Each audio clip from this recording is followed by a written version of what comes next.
இந்த டைலாக் கேட்டுருக்காங்க பார்த்தீங்களா, அதுமே இருக்காரு. ஒரு சீன்ல என்ன சொல்லுவாங்கன்னா, நான் என்னோட மாமியார் கிட்ட போயிட்டு லவ் பண்ண சொன்னேன். அவங்க என்ன சொன்னாங்கன்னா, சமையல்ல பூண்டு சேர்த்துக்க மாட்டேன் அப்படின்னாங்க. நான் வந்துட்டேன்னுவான். ஏன்டா சமையலுக்கும் பூண்டு கடை சம்மதி கேட்பாங்க. சொல்லுவோம் பூண்டு சேர்க்க மாட்டாங்களா, வெங்காயத்தை சேர்க்க போறாங்கன்னு சொல்லுவாங்க. ஆக்சுவலா எனக்கு பெரிய அரிஸ்ட். ஸோ அந்த கோட்லாம் பயங்கரமா ஹிட் ஆச்சு, பயங்கரமா இருந்துச்சு. நிறைய டைலாக்ஸ் நிறைய இருந்துச்சு. இன்னொரு கூட சொல்லுவாங்க, இவன் ஒரு மாலை போடுவான் ஹீரோக்கு. என் ஃப்ரெண்டு ஏன் மச்சான் மாலை போடுறேன்னு கேட்பான். இல்ல மச்சான், நமக்கு ரோட்ல செலவு வைக்கிற அளவுக்கு வளரல கூட வீட்டுல உலக வரையில வளர்ந்துருக்கா, அதுவே பெரிய விஷயம் மச்சான். அதெல்லாம் ரொம்ப இன்ஸ்பிரேஷனா இருக்கும்.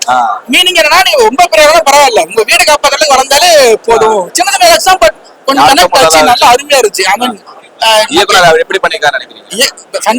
டைரக்டர் யாரும் தெரியல, ஆனா ஓகே தெரியல, பட் செம்மையா பண்றேன். நான் மோஸ்ட்லி வந்து சஸ்பென்ஸ் த்ரில்லர் அப்படிதான் பார்ப்பேன். லவ் ஸ்டோரி முக்கியம் எனக்கு இன்ட்ரெஸ்ட் இல்ல. பட் வந்தா எனக்கு லவ் ஸ்டோரி மாதிரி தெரியல, ஒரு மீனிங்ஃபுல், நிறைய தாட்ஃபுல் ஆச்சு. எனக்கு ரொம்ப பிடிச்சது ஆக்சுவலா. நான் என்ஜாய் பண்ணேன். எனக்கு ஆக்சுவலா 2010ன்றப்போ இந்த பேக்ரவுண்ட் அட்மாஸ்பியர் டொக்கோமோ ஸ்கிரீன் போட்டுருந்தாங்க, ஸ்கிராட்ச் கார்டு பண்ணாரு, அதெல்லாம் நாஸ்டாலஜியா இருந்துச்சு. அதெல்லாம் மேபி அது இல்லாம இருந்திருக்கலாம், பட் அது வச்சது அந்த மவுண்டரோட கார்டு எல்லாமே எனக்கு ரொம்ப பிடிச்சிருச்சு. ஏன்னா நம்ம காலேஜ் படிக்க 2010 ஆக்சுவலா அந்த பீரியடு மவுண்டரோட காலேஜ் தான் படிச்சோம். அந்த பஸ்ல ரூட் டெஸ்ட் போவாங்க. சோ அதெல்லாம் கொஞ்சம் கனெக்ட் ஆச்சு. இன்னும் கொஞ்சம் எக்ஸ்ட்ரா இருக்கும் நினைச்சேன் அதெல்லாம். பட் ஸ்டில் இது சூப்பரா பண்றாங்க. ஃபேமிலியா பார்க்கலாம், தாராளமா பார்க்கலாம், ஃபேமிலியா பார்க்கணும்.